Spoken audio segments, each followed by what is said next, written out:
Good evening, YouTube. We're here with another week of Suggestions Box, which is a series where you guys leave a suggestion you want in Overwatch to hopefully help the game get better. We look at your suggestion and we either make fun of it and think it's a stupid idea or be like, damn, that's a good one. We're live on Twitch at twitch.tv/KarQ. Leave your suggestion in the comments as well. Open up with suggestion : and say your piece. Let's take it from last week. The first one we have here is, the suggestion here is Lifeweaver, so pull or life grip, should cleanse.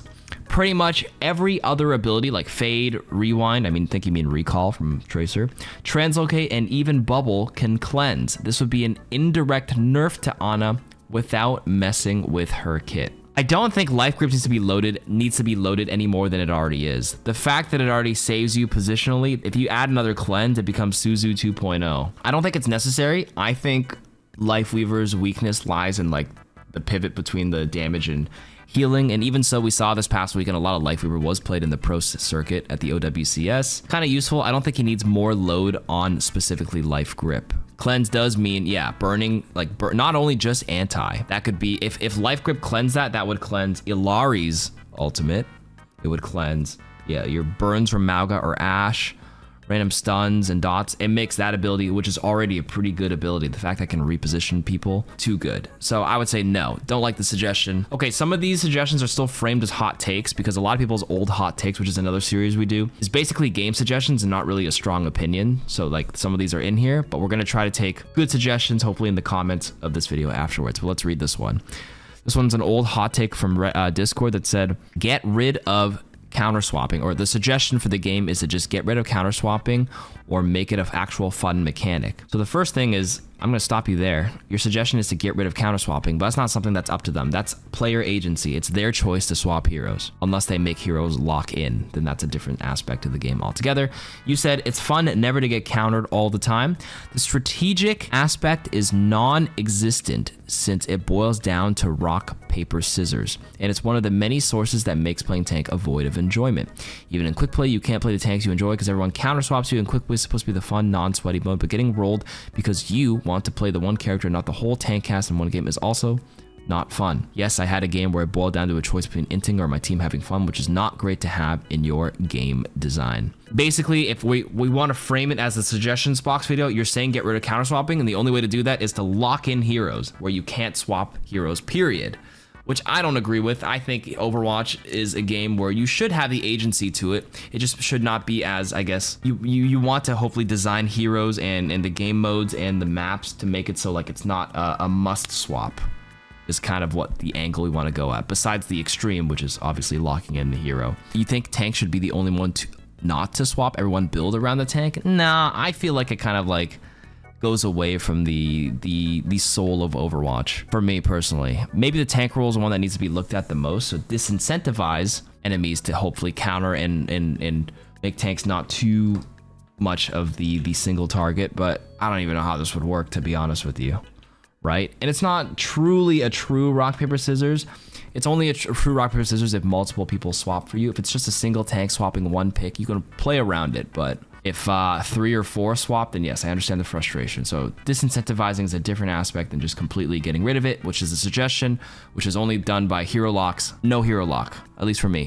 There should be, a suggestion should be that there should be a category in the hero gallery for each hero of all their interactions when in the hero select or waiting room. A neat way to add to this would be that after a new interaction has been triggered by players, it will now be available in the interaction menu of said hero in the hero gallery for players it triggered on for those that heard it. That way, players can learn when a new interaction has been added and try to discover new ones. So when you say interactions, for me, my instinct when you said that was like game mechanics, but I think you mean voice lines, like the, Zarya talking to, Reinhardt, like, Reinhardt, you said you'd arm wrestle me. Nervous? One of those where like they only trigger if you're in a certain map, a certain 2 choices. They did say they recorded 25,000 more voice lines in the game, and I think this system would actually be really cool for the lore hunters and lovers in the game to go discover voice lines and have it as like a separate piece to like have separate interaction unlocks just to hear the voice line. I'm for it. It's not a bad idea at all. Actually, I'd say this is a very good idea. Just the next step would be getting Blizzard to agree and put the resources into a system that can bank all their voice lines and interactions and store them and everything. Not a bad idea. I actually think that's pretty cool. They should let Roadhog use his hook like Spider-Man and swing around the map. This one's a meme one. So low-key, like a brand new hero that has a swinging mechanic wouldn't be too far out of left field. This is a high physics moving game. Heroes like Ball that just fly across the screen, same like Lucio. Like adding a swinging hero wouldn't even be that outrageous, to be honest with you, in a game like Overwatch. So, you know, the non-meme answer is the mechanic could exist. I think that's not bad. Still says hot take, but the suggestion should be that they should add an on-screen warning symbol for Mei's ultimate, like they have for D.Va and Tracers. Like if Cassie can glow like a lighthouse, Mei can also have a small on-screen indicator. An indicator from the area of effect itself, I think it's pretty visually easy to see, but something to make the center of it maybe stand out a bit more would be nice. Sometimes like it's a bit deceptive on where you can be frozen because it just shows like it froze on the ground, but the vertical hitbox is not as intuitive, and there hopefully may be a way to display it. I remember I made an entire video on Overwatch 1 with Cactus Puppy and the workshop people where like you can actually see the true visual height of it and you get like picked up at the top. Other than that, I do think it's pretty intuitive, like where the ring of it is. Oh, you mean like a exclamation mark indicator for where the bot gets thrown? No, I don't think so. I don't think they need that. I don't know if they need an exclamation mark to warn you about it. The game is already, Maze is already intuitive enough. Make it a bit more height-wise, make it a bit more visible, kind of like a Winston bubble, sure. Suggestion, ooh, this one had a lot of upvotes. Since KarQ has the smallest hitbox, has a invincibility ability. Wow, say that 2 times in a row. Invincibility ability. Teleport, lock on healing, OP ult, and wall climb. Give her only 200 HP. Treat her like Tracer of supports in a way that she's punishable when out of position, and make her one-shottable, like Sojourn Rail headshot, Hanzo headshot, Junknade even. The fact that she has 250 HP is criminal, considering all her advantages. I'd argue if she's at 200 HP, she's never played again. 225 is fine. 200 and she's like, even despite how good she is, I don't think 200's even played ever again. You're way too easy to get farmed. You get targeted so fast by like a Tracer or anything at high level. She never gets played again at high ranks, and she's not even that good at low ranks, believe it or not. This guy's never played at GM, yeah. A lot of times you actually pressure the KarQ, depending on how she plays. You get one TP forced out, and she's pretty easy to kill. If the cooldowns are used, of course. There's no other pressure. 225 is fine. Suggestion, D.Va's backwards booster should be in the game. Think about it for a minute as y'all let me cook. I think it goes against the idea of a thrust, because thrust from physics wise is like you only go forward, a booster. But like we break the laws of physics in the game like this all the time. Like Lucio can put a sound barrier mid-air against like air. And like, I don't know. If you can give D.Va a bit more, like I guess more control of her booster, maybe give like 4 directions. She can't just turn around, but that requires you to like pivot your thing. I mean, you know, I'm not opposed to that. That's another D.Va buff. It was kind of fun in the April Fool's mode with the backwards D.Va booster. I'm on the fence on this, whether I want this for a D.Va. I think it would be fun for D.Va players, frustrating to play against.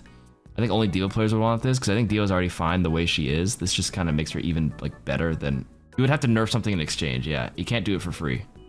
Agreed. If she could DM forward while boosting backwards. Yeah, that actually makes her, that's something I didn't consider. That's a good point.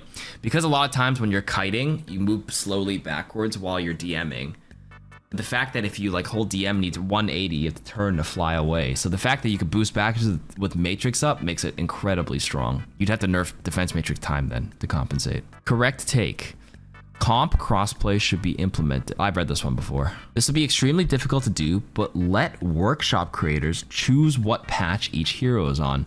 If I want to go back to Season 1 when Sojourn's Disruptor Shot had a slowing effect inside of it and when her Railgun charge was based on damage, I'd be able to set her to Season 1 and set Ramattra to a Season 2 patch with an infinite ult. Yo, that's cool. I think you should, if you have access to all patch states in custom game only or workshop mode only, that'd be cool as hell. But that's too much to ask. Practically speaking, dev uptake, probably too many resources to like keep instances, unless it's just like a small line of code. But I feel like I'm not a developer, so I don't know how much code or upkeep that requires. It's a lot of patch states. I mean, over the course of a year, It would probably break, you would say it would break every 4 days without devs babysitting it. They would need to assign many people on it. And what's sad is that I know the people that worked on Workshop, shout outs to Zach Metcalf and Dan Reed. These are the 2 Overwatch developers in 2020 that worked on the Workshop because I interviewed them. And I remember they left Blizzard like 6 months later after that Workshop video. They were the only last 2 people on it. And once they left, I don't even know if they assigned anybody back on Workshop actively. They were the ones actively working on it in Overwatch 1. Since Overwatch 2 came out, they maybe had an engineer or a dev like just make sure it's functional, and then they kind of let it be. I don't think Workshop has been touched. Next suggestion. I often can't tell when I'm being healed or not. I've been playing Diablo and they show different color parts of the health bar for dot and heal over time. Maybe something like that could work for Overwatch where you can tell they are out damaging the healing received. I think that complicates it because there's different armor types. DPS main wrote this, a DPS player. What? They can't tell when they're being healed? I think the thought is cool, but your health bar goes up and down. Maybe this is an opt-in in the colorblind settings or some sort of accessibility settings where if you really want extra colors to show like different parts of your health, sure. I feel like that's just going to confuse people. And if most people aren't going to opt into it, they don't want to waste their time adding something like this. I don't know. You can sort of, if anything, like when you get healed, there's a lot of clutter, but like when you get healed, there's like pluses all over your screen and you glow a bit yellow. Your UI on your first person POV as a damage or a tank player gets a bit yellow, right? So, I mean, and you see red when you're getting shot at the same time. So like, it's hard to indicate that. Like visual effects are pretty hard because you have to balance simplicity at the same time. It's very easy to be like, why don't they add this? But you have to account for all the other things that are going on in the game state. So I'm leaning towards no for this suggestion. The tank passive should apply to more CC and the support passive should be a constant self-heal that's always going. The DPS passive has, the tank passive as in like more like reduction to like enemy CC. Okay, and the support passive should always be going. The DPS passive has so much more uptime than the other role passives. Knockbacks aren't always present and don't prolong, and supports have to take cover and wait, which they can't always be affording the luxury of. Since it seems clear that the DPS passive isn't going to be adjusted appropriately to work in a similar way, they should go in the other direction and give the other roles similar treatment at the very least. Oof, I don't agree with this take. Well, I agree with parts of it. So let's start from the top. Should tank passives apply to more CC? Yes, I think that suggestion is fine. They've already individually tuned Sleep Dart from Ana to be like lesser of a time. You could have an envelope or a global rule apply for all tanks to kind of have tenacity, or reduce the amount of like how long stuns last on you. If you're stunned by Brig, it doesn't last as long. I think that's fine. Support passive being a constant self-heal is, I don't agree with this. I think like having them always ticking and getting permanently healed. You know how annoying it is to kill a Valkyrie Mercy because she always has constant HP regen? That's a big no-no. Just because one thing has one doesn't mean we have to give it to the other role like supports. Just because DPS has like the full uptime doesn't mean supports need full uptime on their thing. Because yes, you're also right, DPS passive has a lot of uptime because you just tag people on certain heroes and they're always like 20% healing reduced. But again, if they have that, doesn't mean supports need to have full regen. They effectively have more HP because over the period of like 3 seconds, if it's 30 maybe like 10 HP per second, over the course of 2 seconds, they basically have 20 extra HP than their base state. So you might as well just give them more HP. But if you thought about like just giving them raw HP, people would be like, are you crazy? Why give supports from 250 to 275, right? So it's like, yes, HP regen over time is a bit weaker than flat HP, but the point stands that it just giga buffs their defensive nature. You'd have to nerf something else to compensate. No for the support part. There's enough heroes in the game where a player decided hero bands could work very well, even if it's one shared vote between both teams with a random choice in the event of a tie. I'm tired of just playing against Tracer or Genji every single game. You know, I'm actually pro hero bans at this point in the game, but that could be something they add like next year. If they are serious about the yearly shake-up in the game, I'm for it if they apply it next year. I do think we have enough in the game that it could work. One for each role. We saw it in the show match today with Team Dante versus Team Hydra, and you know, the Apply, J3, SK, all the players played the show match today. They did one ban on each role for both teams, so 6 total bans. I think if we just do one on each role, that wouldn't even be a bad idea, because they got rid of Tracer today, they got rid of Venture, they got rid of Mauga, and they like had a different set of game, and each game has a different set of bans. There may be some that feel like they're permabanned, but for sure, if everybody gets a vote, Tracer would not be banned every game, you know? Sometimes she'll sneak through. There's no Tracer player. Some sort of experimental idea with hero bans could work next year. Again, I mentioned the yearly shakeup, because remember in Season 9, they did say they liked the idea that they added a lot of HP, increased projectile size, called it the PvP refresh. Do it once a year. Next year's refresh would be a whole MMR reset, do placements again, blah, blah, but also have an iteration of hero bans. I'm for it. There's downsides to it, but this is a suggestions thing. I think it's a suggestion they should add soon. It would be a nice quality of life change if you could freely rotate Mei's wall, Symmetra's wall, and Bap's window by using the scroll wheel. This is definitely niche, and the button to rotate them 90 degrees is usually sufficient, but this is an existing feature in many other games. I don't see why it shouldn't be in Overwatch. Okay, that's a PC only thing, but you mean not just like a 90 degree, but like every iteration or tick of your mouse wheel is like a 10 degree turn. So if you roll your mouse wheel, it's like that. I want to do like a 45 tilt. I think that's what you're getting at. How do you apply that on console though? Because mouse wheel, yeah, you can add a gazillion inputs like this and do a bunch of degrees, but how does someone practically use that? Or is the key here is that you don't? Well, unfortunately, oh, maybe it's a hold. So after the wall is up and there's a button hold, it just like, the longer you hold the button, the more it slowly starts to rotate, and you let go to make it stuck, right? To let go, and that's where it is. Or you hold and then you like have your like, I guess an analog stick to rotate it. Now, I think Mei's already like annoying as she is. The fact that it's just a 90 degree tilt for both of these has like actually a layer of skill and an idea of where your placement should be. Obviously, you can also argue like it could require more skill with having free rotation, but like the fact that you can play around this is, you can kind of rotate your body and make micro adjustments on a few degrees, but they do need to account for the game for all platforms when they implement changes, generally speaking. So practically speaking, it could be implemented, but it just seems like unnecessarily complicated. And then number two, I don't really think it's like a high priority change. It's a quality of life thing, so yeah, I just leave it as is. I would say no. Sigma, Echo, Zen, Flow, so they should not trigger Junkrat traps. Koji picked my hot take. Okay, we picked it. This has been something that people have mentioned all the time. So that means, what's it called? Roadhog's Pigpen as well, right?